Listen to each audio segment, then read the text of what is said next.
Assalamualaikum warahmatullahi wabarakatuh. Selamat siang teman-teman semua. Hari ini kita akan melanjutkan pertemuan yang kedua tentang mata kuliah Supply Chain Management, atau dalam bahasa kita manajemen rantai pasok.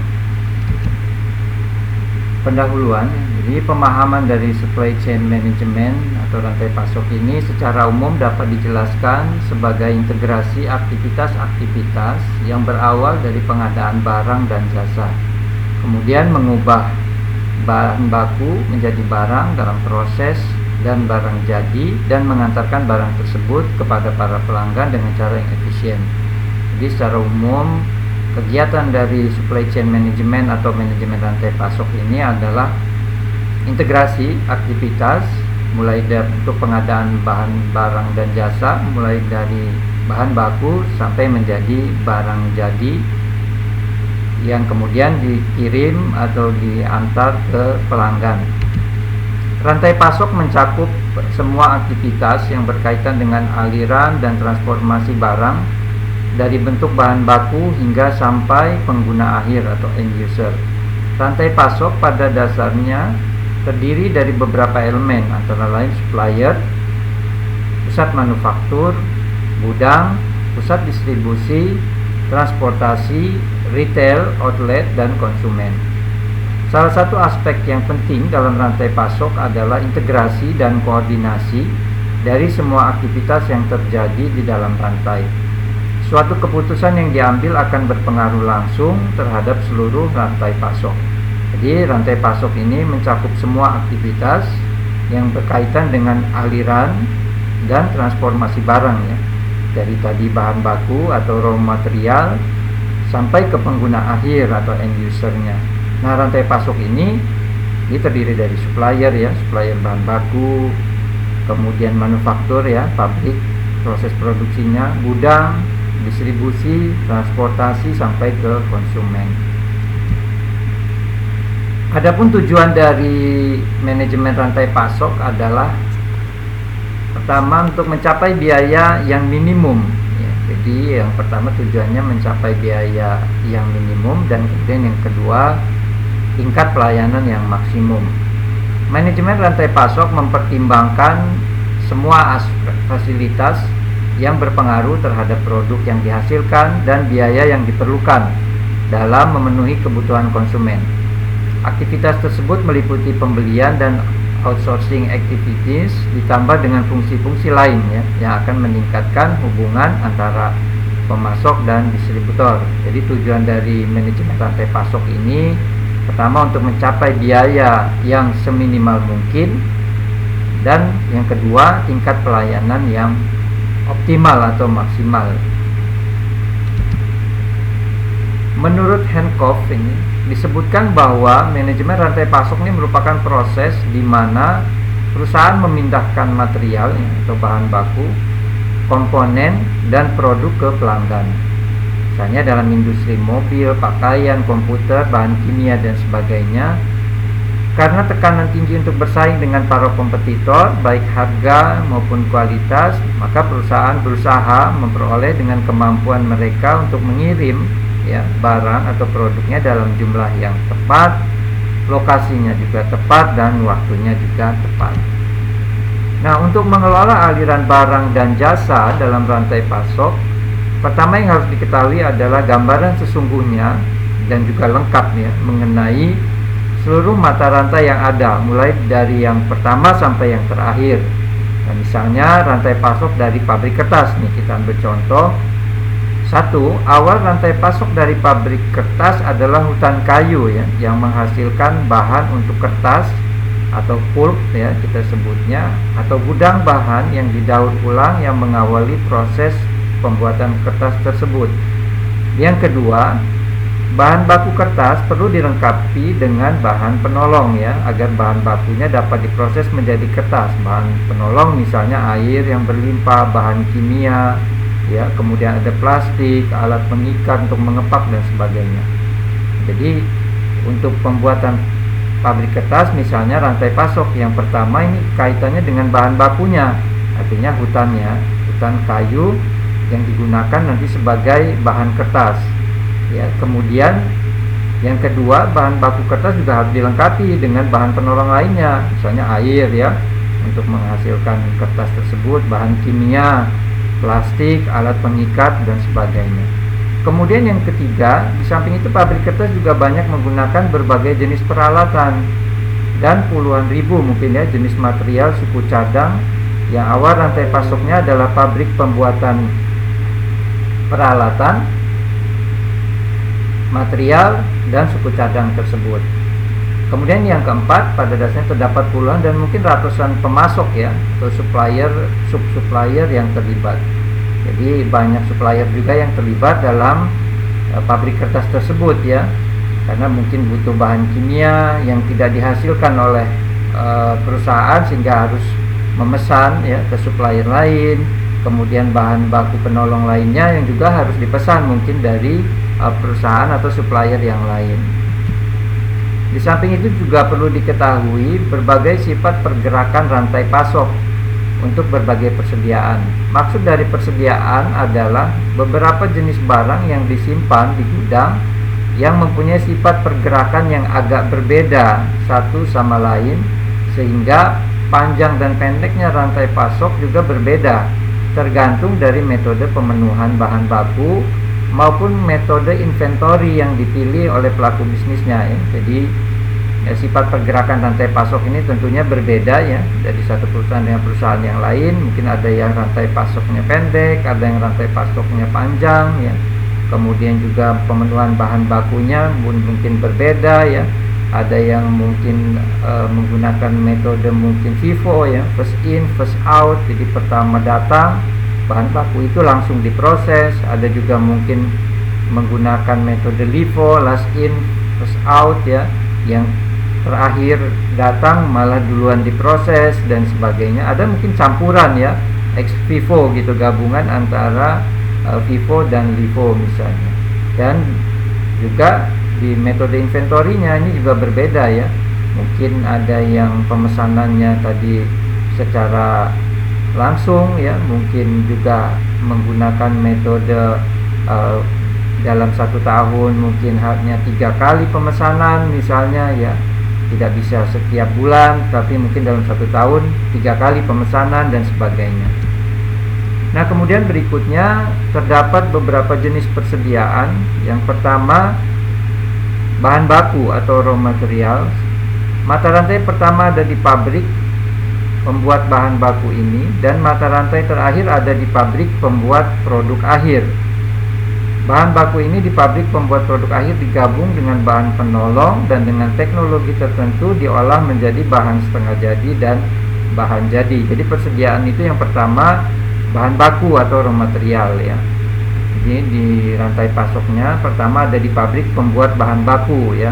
Sementara mata rantai terakhirnya atau supply chain terakhir ada di pabrik pembuat produk akhir. Jadi kita hanya sampai di tahap awal saja dan kita tidak mengolah bahan baku itu menjadi produk jadi ataupun produk setengah jadi.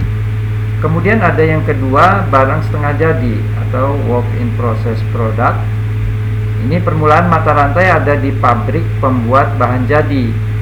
Jadi di sini barang setengah jadi belum dimasukkan kategori masuk dalam rantai pasok, tetapi ada nanti supply chain-nya itu dimulai di pabrik pembuat bahan jadinya. Jadi ini barang setengah jadi ya. Misalnya perusahaan kita bergerak di bahan setengah jadi.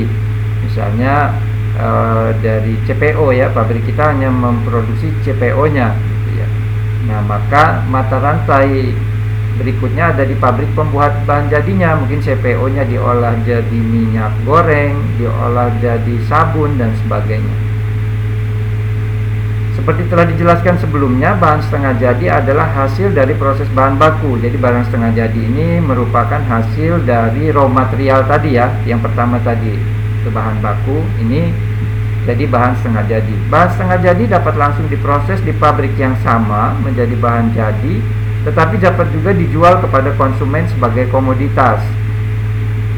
Jadi akhir dari mata rantai akan sangat tergantung dari hal di atas, bisa pendek dan bisa panjang. Akhir mata rantai ada di konsumen akhir pengguna atau pembeli hasil produksi tersebut ya. Jadi untuk yang kategori kedua ini akhir dari mata rantai ini bergantung dari di atas, bisa pendek bisa panjang, dan akhirnya ada di konsumen akhir pengguna ya, atau pembeli hasil produksi tersebut. Seperti tadi sudah kita sampaikan di awal, jadi barang setengah jadi dalam bentuk CPO misalnya diolah jadi minyak sayur atau minyak goreng ya, kita di pasar, maka akhir mata rantainya ya pembeli minyak goreng tersebut. Persediaan jenis ini adalah persediaan yang digunakan untuk menunjang pabrik pembuat barang jadi tersebut, yaitu untuk pemeliharaan, perbaikan, dan operasi peralatan pabriknya.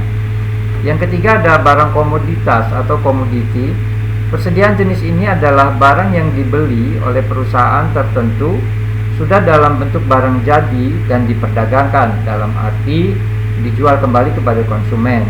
Di perusahaan tersebut barang ini dapat diproses lagi, misalnya diganti bungkusnya atau diperkecil kemasannya, tetapi dapat juga dijual lagi langsung dalam bentuk asli seperti saat dibeli. Jadi misalnya teman-teman kalau pergi ke Indomaret atau Alfamart misalnya, Indomaret dan Alfamart kadang-kadang ada juga produknya ya yang sama dengan produk yang sudah ada di pasar, misalnya gula gitu ya, gula pasir, tetapi kemasannya menggunakan mereknya Indomaret atau Alfamart. Gitu juga mungkin yang lain ya, sudah ada sebelumnya produk itu dengan merek yang lain, tetapi kemudian di Indomaret, di Alfamart itu dijual dengan kemasan Alfamart atau bungkusnya bertuliskan atau berlogokan Indomaret. Beras juga misalnya ada di Indomaret dan Alfamart. Nah, ini artinya bahwa barang komoditas ini dijual oleh perusahaan, tapi dia tidak menjual kemasannya, jadi hanya menjual isinya, kemudian kemasannya silakan ya diganti atau digunakan oleh kemasan merek yang lain. Tetapi juga bisa jadi langsung ya, artinya dijual langsung dengan kemasan, misalkan gula pasir tadi, misalnya di pasaran kita temui ada merek Gulaku misalnya ya, tetapi mungkin di yang sebelahnya gulanya kemasannya kemasan ya Indomaret atau Alfamart. Mata rantai persediaan jenis ini bermula dari pabrik pembuat komoditas tersebut dan berakhir pada konsumen akhir pengguna barang. Barang komoditas kadang-kadang juga disebut resale commodities karena memang barang tersebut dibeli untuk dijual lagi dengan keuntungan tertentu. Ya, jadi bisa jadi atau sekarang minyak goreng misalnya juga begitu. Kita beli minyak gorengnya saja tanpa kemasan, kemudian kita kemas sendiri misalnya, dengan tentu ada keuntungan di situ ya, dengan merek kita jual, keuntungannya tentu kita peroleh. Kemudian yang keempat ada barang proyek. Persediaan jenis ini adalah material dan suku cadang yang digunakan untuk membangun proyek tertentu, misalnya membuat pabrik baru. Mata rantai panjangnya hampir sama dengan material, jadi bermula dari pabrik pembuat barang tersebut dan berakhir di perusahaan pembuat barang jadi yang dimaksud. Ya, jadi misalnya barang-barang proyek yang memang dibuat ya untuk digunakan membangun proyek tertentu, misalnya kalau kemarin pembuatan jalan tol gitu ya. Nah, ada yang memang khusus membuat sarana untuk jalan tol itu, mungkin membuat gorong-gorongnya, mungkin membuat coran betonnya dan sebagainya. Jadi dibuat hanya ketika jalan tol itu sedang dibangun. Ketika jalan tolnya sudah jadi, maka proyeknya juga terhenti gitu ya, pabriknya juga berhenti beroperasi. Nah, ini adalah gambar dari aliran material, informasi, finansial ya, atau keuangan dalam supply chain management.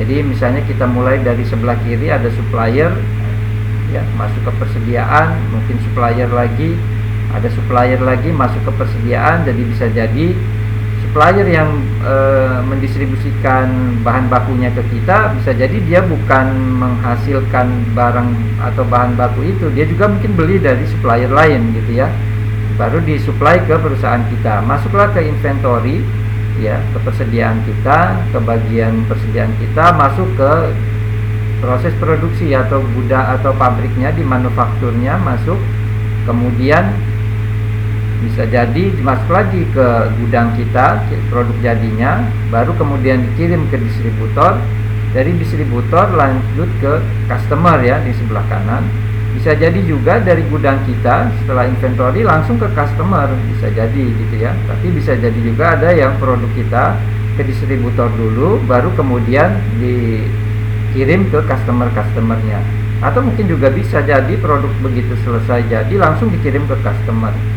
Nah, ada beberapa tanda panah, ada dua nih, yang arah ke kiri dan arah ke kanan. Arah ke kiri, pertama market research data. Jadi kita harus punya juga data penelitian tentang pasar ya. Pasar ini sekarang seperti apa sih ininya? Nah, misalnya minyak goreng gitu ya. Kesadaran masyarakat yang mulai meningkat tentang kesehatan menginginkan minyak goreng yang nggak cuma bisa menggoreng misalnya ikan atau telur, tetapi juga minyak goreng yang menyehatkan gitu ya, bagi jantung gitu ya, nggak menyebabkan kolesterol dan sebagainya.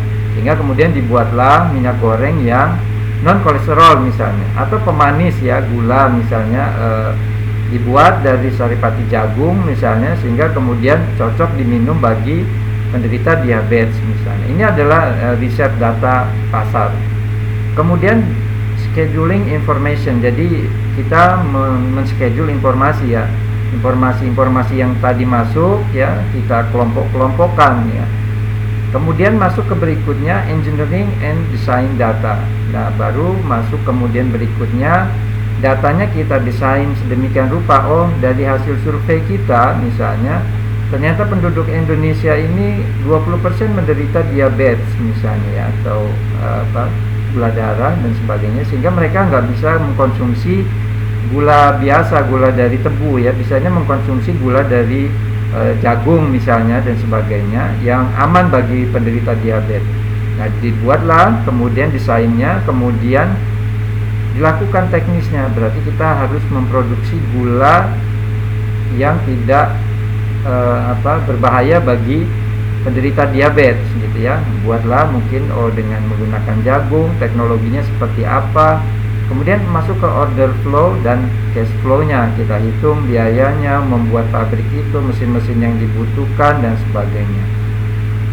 Kemudian yang panah ke kanan ada ideas and design to satisfy the end customer ya. Jadi ide dan desainnya ya untuk konsumen akhir. Kemudian ada market flow ya, kemudian kita memasarkan itu produk kita, kemudian ada credit flow. Nah, berikut ini selanjutnya diuraikan proses bisnis ya dalam manajemen rantai pasok. Yang pertama ada Customer Relationship Management atau singkatnya CRM.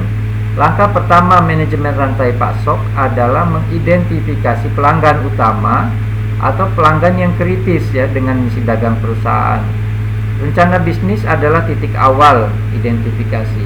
Tim pelayan pelanggan atau customer service membuat dan melaksanakan program bersama. Persetujuan produk dan jasa ditetapkan pada tingkat kinerja tertentu untuk memenuhi kebutuhan pelanggan. Untuk pelanggan baru dikembangkan komunikasi dan prediksi yang lebih baik atas permintaan pelanggan. Lalu, tim customer service bekerja sama dengan pelanggan mengidentifikasi dan menghilangkan sumber-sumber variabilitas demand. Terakhir, para manajer mempelajari evaluasi tersebut untuk menganalisis pelayanan seperti apa yang akan diberikan kepada pelanggan tersebut, juga keuntungan yang diperoleh. Jadi proses bisnis manajemen rantai pasok ini pertama customer relationship management, jadi berkaitan dengan pelayanan terhadap konsumen atau pelanggan. Jadi customer service akan bekerja sama dengan pelanggan ya untuk memperoleh informasi dari pelanggan, apa sih yang diinginkan oleh pelanggan kita dari produk kita misalnya berkaitan dengan tadi gula yang aman bagi penderita diabetes atau minyak goreng yang tidak mengandung kolesterol misalnya. Itu adalah keinginan konsumen. Nah, kemudian para manajer akan mengevaluasi dan menganalisis, oh ternyata yang diinginkan konsumen seperti itu ya, sehingga perusahaan direncanakan akan membuat produk yang sesuai dengan keinginan pelanggan tersebut. Kemudian yang kedua ada Customer Service Management atau CSM, sumber tunggal informasi pelanggan yang mengurus persetujuan produk dan jasa. Customer service memberitahu ke pelanggan informasi mengenai tanggal pengiriman dan ketersediaan produk berdasarkan informasi dari bagian produksi dan distribusi. Pelayanan setelah penjualan juga perlu, intinya harus secara efisien membantu pelanggan mengenai aplikasi dan rekomendasi produk. Yang kedua ini customer service management. Jadi customer service akan memberitahu pelanggan kita bahwa 2 hari lagi produk Bapak akan sampai gitu ya, atau saat ini sudah selesai dibuat dan 3 hari lagi akan sampai ke tempat Bapak. Artinya sekarang misalnya kalau kita kaitan dengan belanja di toko online misalnya, itu kan sering kita memperoleh pemberitahuan ya dari customer service-nya, diperkirakan akan sampai tanggal 10 misalnya, atau 3 hari lagi misalnya produk akan sampai ya. Kemudian mungkin juga beberapa titipan kilat kan bisa mendeteksi, konsumen bisa tahu saat ini kirimannya, paket kirimannya sudah sampai di mana gitu ya, lokasinya, dan berapa hari lagi akan sampai ke rumah misalnya. Kemudian yang ketiga ada demand management. Proses ini menyeimbangkan kebutuhan pelanggan dengan kemampuan supply perusahaan, menentukan apa yang akan dibeli pelanggan dan kapan. Sistem manajemen permintaan yang baik menggunakan data point of sale yang telah diuraikan di manajemen logistik dan data pelanggan inti untuk mengurangi ketidakpastian dan aliran yang efisien melalui rantai pasok. Jadi demand management ini menyeimbangkan ya kebutuhan pelanggan dengan kemampuan supply perusahaan. Jadi menentukan apa yang akan dibeli pelanggan dan kapan. Yang keempat ada customer demand fulfillment. Artinya proses penyelesaian pesanan secara efektif memerlukan integrasi rencana antara produk, distribusi, dan transportasi. Hubungan dengan rekan kerja yaitu anggota primer rantai pasok dan anggota sekunder diperlukan ya untuk memenuhi kebutuhan pelanggan dan mengurangi total biaya kirim ke pelanggan. Kemudian yang kelima ada manufacturing flow management. Ini perusahaan memproduksi barang lalu dibawa ke bagian distribusi berdasarkan ramalan historik. Jadi mungkin teman-teman sudah mempelajari atau mungkin nanti akan belajar tentang metode peramalan ya, yang kira-kira macam-macam metodenya, ada regresi linear berganda dan sebagainya. Salah satu metode yang sudah digunakan dalam peramalan meramalkan kira-kira permintaan konsumen tahun depan akan berapa banyak gitu. Ya tentu didasarkan dari data-data penjualan ya yang ada saat tahun ini, kan kita akan digunakan untuk meramalkan di tahun depan. Produk dihasilkan untuk memenuhi jadwal produksi. Seringkali produk yang salah mengakibatkan persediaan yang tidak perlu, meningkatkan biaya penyimpanan dan pengiriman produk terhambat. Dengan manajemen rantai pasok, produk dihasilkan berdasarkan kebutuhan pelanggan. Jadi barang produksi harus fleksibel dengan perubahan pasar. Untuk itu diperlukan kemampuan berubah secara cepat ya untuk menyesuaikan dengan variasi kebutuhan. Untuk mencapai proses produksi tepat waktu dengan ukuran yang minimum, ini manajernya harus fokus ya pada biaya perubahan yang rendah, termasuk merekayasa ulang proses, perubahan dalam desain produk dan perhatian pada rangkaian produk. Kemudian yang keenam ada procurement. Ini membina hubungan jangka panjang dengan kelompok pemasok ya, dalam arti hubungan win-win relationship akan mengubah sistem beli tradisional. Hubungan ini adalah melibatkan pemasok sejak tahap awal desain produk sehingga dapat mengurangi siklus pengembangan produk serta meningkatkan koordinasi antara engineering, purchasing, dan supplier pada tahap akhir desain. Untuk mempercepat transfer data dan komunikasi pembelian dapat dilakukan dengan menggunakan fasilitas EDI. Nah ini ada procurement ya, pengadaan, hubungannya antara kita dengan pemasok bahan baku ya, atau supplier bahan baku yang kita gunakan untuk berproduksi. Nah ini tentunya hubungannya harus sama-sama menguntungkan ya. Jadi jangan juga supplier kemudian bisa seenaknya menaikkan harga bahan baku sehingga ketika kita memproduksi mau tidak mau harga jual juga naik. Akhirnya konsumen mungkin akan beralih ke produk yang lain yang sejenis misalnya. Ini juga harus dihindari. Jadi kita harus menjalin hubungan yang baik dengan supplier supaya tidak saling merugikan gitu ya. Jangan sampai tiba-tiba tadi supplier bahan baku dinaikkan harganya Sehingga ketika kita berproduksi, harga ongkos produksinya naik, biaya jualnya juga menjadi naik. Akhirnya konsumen mungkin akan meninggalkan produk kita ya, tidak membeli produk kita, dia akan membeli produk lain yang sejenis yang harganya lebih murah. Ini bagian pengadaan juga erat hubungannya dengan supply chain atau rantai pasok.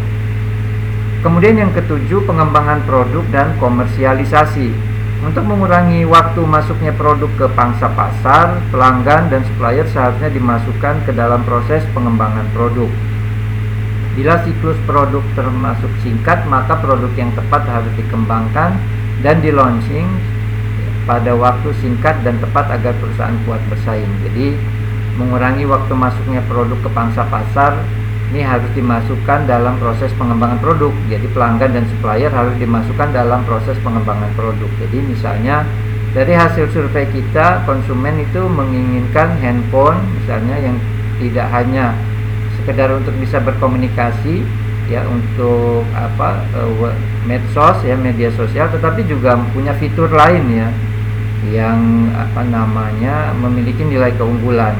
Oh ternyata orang Indonesia ini senang foto-foto gitu ya, selfie atau juga beramai-ramai gitu ya, selfie gitu dengan teman-teman rame-rame. Orang Indonesia punya kecenderungan begitu kan, senang foto-foto, misalnya lagi makan di rumah makan mana foto ya, lagi di jalan mungkin foto, ada tempat yang bagus foto dan sebagainya. Sehingga kemudian produsen handphone menyadari bahwa oh berarti handphonenya orang Indonesia ini pinginnya yang kameranya bagus gitu ya, mungkin kameranya bisa 2, bisa 3, bisa 4 gitu kameranya, yang kemudian bisa menghasilkan gambar yang bagus ya, walaupun mungkin tempatnya agak gelap, tapi dengan menggunakan kamera itu bisa jadi terang hasil akhirnya misalnya. Itu keinginan konsumen kita libatkan tuh dari awal ya dalam pengembangan produk. Jadi dari hasil survei kita seperti itu, pelanggan pinginnya handphone yang kameranya bagus gitu ya, karena orang Indonesia pinginnya kan sedikit-sedikit foto.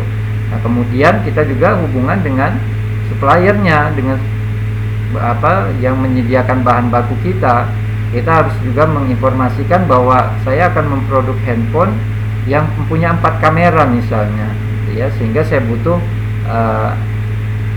tools, butuh spare part seperti ini, sehingga akhirnya ketemu tuh supplier yang menyediakan bahan baku dengan kita yang membuat handphone, dan juga pembeli ini bertemu ya, sehingga ketika kita luncurkan produk kita ke pasar ini waktu masuk produk ke pangsa pasar lebih singkat, karena kita sudah tahu bahwa konsumen orang Indonesia ini demennya, senangnya dengan selfie, foto-foto, video dan sebagainya, sehingga ketika diluncurkan waktu masuk produk kita ke pasar itu cepat diterima oleh konsumen karena memang sudah diinginkan oleh konsumen. Kemudian yang ke-8 ada retur. Ini adalah proses manajemen retur yang efektif, memungkinkan kita mengidentifikasi produktivitas, ada kesempatan memperbaiki dan menerobos proyek-proyek agar dapat bersaing. Retur di Xerox ini berupa peralatan, komponen, supplier dan kompetitif trade-in ya. Jadi bisa trade-in, kita menukar produk kita atau barang yang sudah kita beli dengan yang baru ya. Dengan ada tambahan biaya beberapa, tetapi dibanding membeli baru, maka kemudian trade-in ini juga digunakan sebagai strategi marketing ya, supaya produk baru kita bisa terjual. Kemudian ada ketersediaan retur, adalah pengukuran waktu siklus yang diperlukan untuk mencapai pengembalian aset pada status yang digunakan. Pengukuran ini penting bagi pelanggan yang memerlukan produk pengganti dalam waktu singkat bila terjadi produk gagal. Selain itu, perlengkapan yang digunakan untuk scrap dan waste pada bagian produksi diukur pada waktu organisasi menerima uang cas. Jadi retur ini juga menjadi bagian dari supply chain. Nah, saya kira itu saja teman-teman materi kita pada hari ini. Terima kasih atas perhatiannya. Assalamualaikum warahmatullahi wabarakatuh.